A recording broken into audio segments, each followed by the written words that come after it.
മനസ്സിലാക്കുക അറിവിനേക്കാൾ ആഴമുള്ളതാണ്. ഒരുപാട് പേർക്ക് നിങ്ങളെ അറിയാം. നിങ്ങളെ എത്ര പേർ മനസ്സിലാക്കിയിട്ടുണ്ട്? മനസ്സിലാക്കിയ ഒരാളും നിങ്ങളെ തള്ളിക്കളയുകയില്ല. അവർ നിങ്ങളെ പൊതിഞ്ഞു പിടിക്കും. യേശു തൻ്റെ ശിഷ്യന്മാരെ ഒരു പരിക്കും പറ്റാതെ പൊതിഞ്ഞു പിടിക്കുന്നുണ്ട്. യോഹന്നാന്റെ സുവിശേഷം 18-ാം അധ്യായം 8-ാം വാക്യം. ഗെത്സമൻ തോട്ടത്തിൽ തന്നെ ബന്ധിക്കാനെത്തിയ പടയാളികളോട് യേശു പറയുന്നു, നിങ്ങൾ എന്നെയാണ് അന്വേഷിക്കുന്നതെങ്കിൽ ഇവർ പോയിക്കൊള്ളട്ടെ.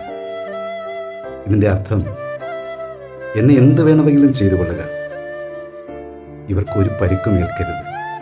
അങ്ങനെ പൊതിഞ്ഞു പിടിക്കുന്ന ഒരു ദൈവം, നമ്മളെ പൊതിഞ്ഞു പിടിക്കുന്ന ഒരു ദൈവം ചരിത്രത്തിൽ വേറെ ഉണ്ടായിട്ടില്ല, ഇനിമേൽ ഉണ്ടാകത്തുമില്ല. അത്ര നല്ല ദൈവമാണ് നമ്മുടെ കർത്താവായ യേശുക്രിസ്തു. ദൈവം നിങ്ങളെ സഹായിക്കട്ടെ. Have A nice day. God bless you.